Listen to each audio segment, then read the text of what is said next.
Hello student, this is a Muhammad Bilal Rahmani. Today we are going to discuss one or more question. Question is a what is a IIT JAM examination. ठीक है, कई सारे students को ये doubt रहता है कि IIT JAM exam क्या होता है, इसका क्या पैटर्न है, इसका क्या एलिजिबिलिटी है, इसका क्या सिलेबस है। इन तीनों के बारे में हम बात करेंगे। ठीक है, तो सबसे बड़ी चीज़ ये है कि जो ये मेरा वीडियोज़ है ये ख़ास करके जो मैथमेटिक्स से IIT JAM करना चाहते हैं, ये वीडियो मेरा उनके लिए। ठीक है, और भी सब्जेक्ट्स हैं, है ना, जो आपके केमिस्ट्री है, फिजिक्स है, और भी सब्जेक्ट है, उनका जो पैटर्न है वो यही पैटर्न है। ठीक है, लेकिन मैं जो वीडियो बना रहा हूँ वो मेरा स्पेशल वीडियो किसके लिए है, मैथमेटिक्स के लिए है। जो एलिजिबिलिटी है और जो उनका पैटर्न है वो सेम हो सकता है, लेकिन मेरा सब्जेक्ट मैथमेटिक्स है तो मैं यहाँ पे मैथमेटिक्स के बारे में बात करूँगा। ठीक है, तो IIT JAM क्या होता है, पहले सबसे पहली बात ये होता क्या है। ठीक है, IIT JAM का फुल फॉर्म ये होता है Indian institute of technology joint admission for masters. ठीक है, पहले ये MSc था। ठीक है, लेकिन 2021 में इकोनॉमिक्स को भी जोड़ा गया, इसीलिए इसका अब क्या हो गया, मास्टर्स हो गया। ठीक है, तो इसका फुल फॉर्म होता है। अब सबसे बड़ी चीज़ ये होती है कि ये एग्ज़ाम आपका होता कब है। ये आपका एग्ज़ाम साल भर में एक बार होता है।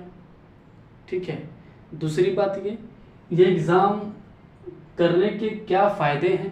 ठीक है, और क्या क्या चीज़ें इसके बारे में हैं अभी हम बाद में बात करेंगे। पहले हम देख लेते हैं कि इसकी एलिजिबिलिटी क्या है।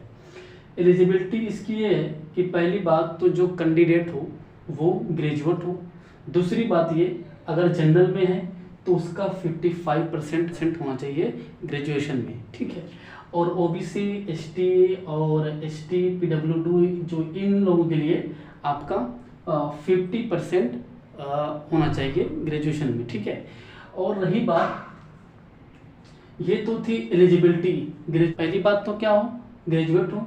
दूसरी बात, अगर जनरल में है तो उनके लिए 55% मांगता है। ठीक है, और तीसरी बात, अगर OBC SC ST PWD इन लोग के लिए है तो इन लोग के लिए सिर्फ क्या मांगता है, 50% मांगता है ग्रेजुएशन में। ठीक है, अब सवाल ये है कि अगर आप ग्रेजुएशन में 3rd ईयर में हैं तो भी आप ये एग्ज़ाम का फॉर्म भर सकते हैं। ठीक है, तो भी आप ये एग्ज़ाम का फॉर्म भर सकते हैं। ठीक है, और ये तो था आपकी एलिजिबिलिटी। ठीक है, और तीसरी बात, इसका एलिजिबिलिटी तो आपका हो गया। ठीक है, दूसरा आपका सिलेबस है।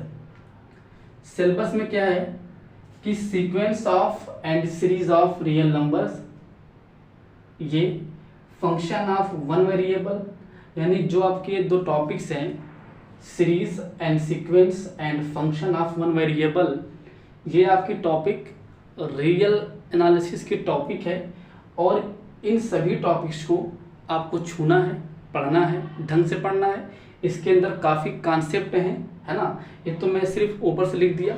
आपको sequence, series and function of one variable, इसके अंदर लिमिट, कंटिन्यूटी, डिफरेंशियबिलिटी, इसके अंदर टेस्ट है, रेशियो टेस्ट है और लॉगरिथमिक टेस्ट है। इसके अंदर तमाम टेस्ट है, वो आप किताब में देख सकते हैं एक बार। ठीक है, उसके बाद फंक्शन ऑफ 2 वेरिएबल और मोर वेरिएबल, ये आपका इंटीग्रल कैलकुलस, ये भी आप पढ़ सकते हैं। ठीक है, डिफरेंशियल इक्वेशन, ये 4 पेपर आपका हो गया।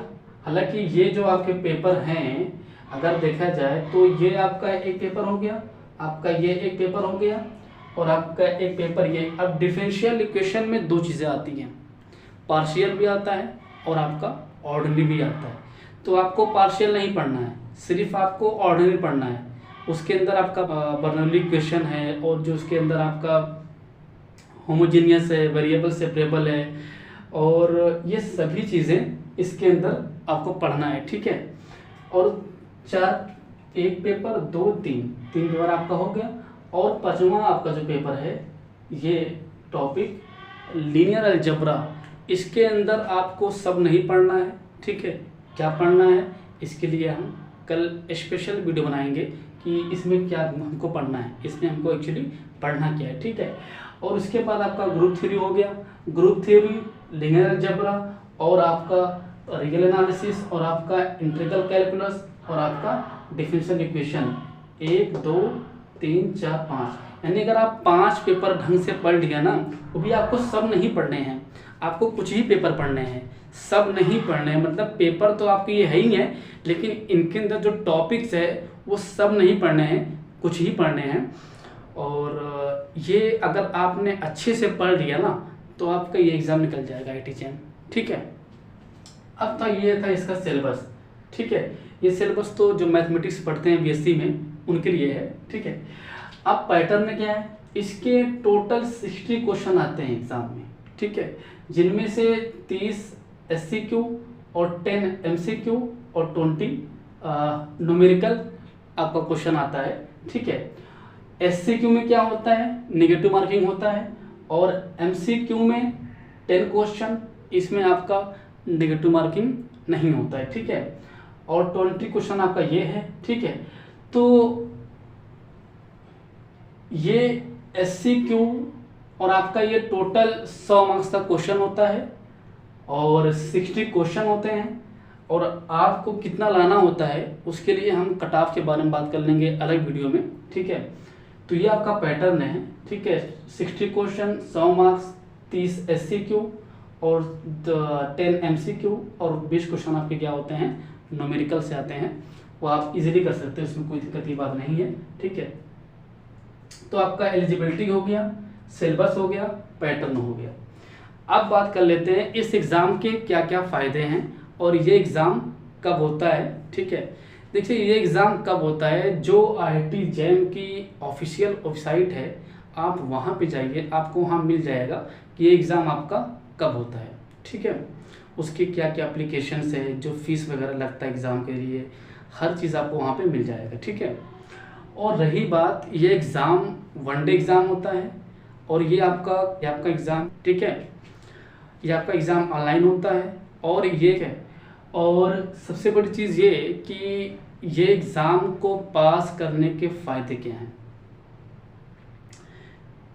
एग्ज़ाम अगर आप ये IIT जैम एग्ज़ाम निकाल लेते हैं, ये एग्ज़ाम निकालने के बाद आप जो IIT जितने सारे इंस्टीट्यूट हैं, जैसे IIT Bombay, IIT Madras, IISc Bangalore, IIT BHU में भी आप एडमिशन ले सकते हैं, ठीक है। अगर आप ग्रेजुएट के बाद IIT जैम एग्ज़ाम निकाल लेते हैं तो इन सभी जो आपके IIT Kanpur, IIT Kharagpur, IIT Bombay, ये सभी जो आपके बड़े बड़े IITians हैं, यहाँ पर आप MSc में एडमिशन और PhD में भी एडमिशन आप ले सकते हैं, ठीक है, IIT जैम निकाल करके, ठीक है। तो IIT जैम ये आपका 1 डे एग्ज़ाम, और इसमें कोई एज की लिमिट नहीं है, कोई भी दे सकता है, चाहे जितनी बार दीजिए आप, कोई दिक्कत नहीं है, ठीक है। तो ये इससे फ़ायदे हैं जहाँ पर काफ़ी टॉप प्रोफेसर्स होते हैं जो आपको अच्छी सी गाइडेंस देते हैं और आपकी जो नॉलेज है वहाँ से बढ़ती है, ठीक है। और रही बात ये कि IIT जैम एग्ज़ाम ये तो हो गया आपका, ठीक है। और यहाँ से आप जब पढ़ लेते हैं तो आपको काफ़ी जॉब मिलती है फॉरेन से भी, है ना। तो आपको वहाँ से जॉब काफ़ी ऑफर होता है, ठीक है, अगर आप यहाँ से पढ़ते हैं तो। सबसे बड़ी चीज़ ये कि ये एग्ज़ाम को कौन कराता है, ये एग्ज़ाम आपका IIT बॉम्बे कराता है। जितने सारे IITs हैं वो सारे IIT Kharagpur, IIT Bombay, IIT Madras, ये सभी जो हैं मिल करके एग्ज़ाम कराते हैं। मतलब कभी IIT कराएगा, कभी IIT बॉम्बे कराएगा, तो कभी IIT खड़गपुर कराएगा, कभी IISc बेंगलोर कराएगा। तो ये जो इनका एक चक्कर चलता रहता है, रोटेशन चलता रहता है, कभी हो तो कभी हो कराता है, ठीक है। तो ये एग्ज़ाम होता है और इस एग्ज़ाम को अगर आप निकाल लिए 1 डे एग्ज़ाम, और आपका ये एग्ज़ाम साल भर में एक बार होता है, अगर आप ये एग्ज़ाम निकाल लेते हैं तो आप IIT में पढ़ सकते हैं जो आप 12th में पढ़ना चाह रहे थे। अगर आप नहीं पढ़ पाए तो कोई बात नहीं, लेकिन ग्रेजुएशन के बाद आपको एक बार फिर मौका मिलता है कि आप IIT में IIT से आपका MSc हो, आपका PhD हो, तो अगर ये चाहते हैं आप, तो आपको ये IIT JEM एग्ज़ाम निकालना पड़ेगा। 1 डे एग्ज़ाम ये है, और ये कोई बहुत बड़ा एग्ज़ाम नहीं है जितना दिखता है, ये कोई बड़ा एग्ज़ाम नहीं है। अगर आप इतना अच्छे से पेपर पढ़ लिए ना, ये आपका रियल एनालिसिस और इंटीग्रल कैलकुलस और differential equation, linear algebra, group theory, मान लीजिए आपका लीनियर अलजेब्रा, ग्रुप थ्योरी और आपका ये रियल एनालिसिस और डिफरेंशियल इक्वेशन, अगर आपने इतना ही पढ़ लिया तब भी आपका एग्ज़ाम हो जाएगा। हम उसके लिए एक वीडियो बनाएंगे और भी, इसमें हम ये बात करेंगे कि आपका जो एग्ज़ाम ये है ना, क्या चीज़ पढ़ें हम, कौन से टॉपिक्स पढ़ें और कौन कौन से क्वेश्चन को टेक करें जो हमारे लिए काफ़ी आसान हो जाएगा कि हमारे, और ये सब चीज़ें हम बात करेंगे अगली वीडियो में, ठीक है।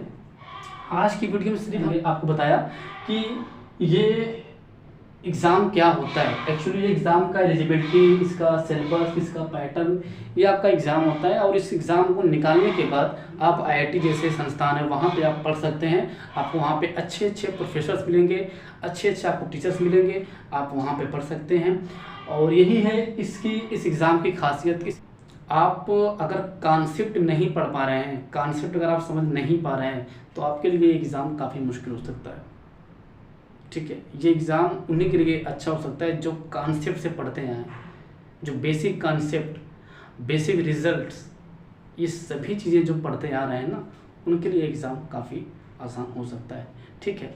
तो इसी वीडियो में हमने आपको बताया कि IIT JEM एग्ज़ाम क्या होता है, इसके क्या फ़ायदे, जो आपके बड़े बड़े कंपनीज आती हैं बाहर से, वो आपको ऑफ़र करती हैं अगर आप IIT से पढ़े हैं तो, है ना। कई बार इंटर से नहीं पढ़ पाते हैं आप, तो यहाँ से आप ग्रेजुएट के बाद आपको भी पढ़ने का फिर मौका मिलता है, तो आप पढ़ सकते हैं, कोई दिक्कत नहीं है, ठीक है। Thank you for watching this video.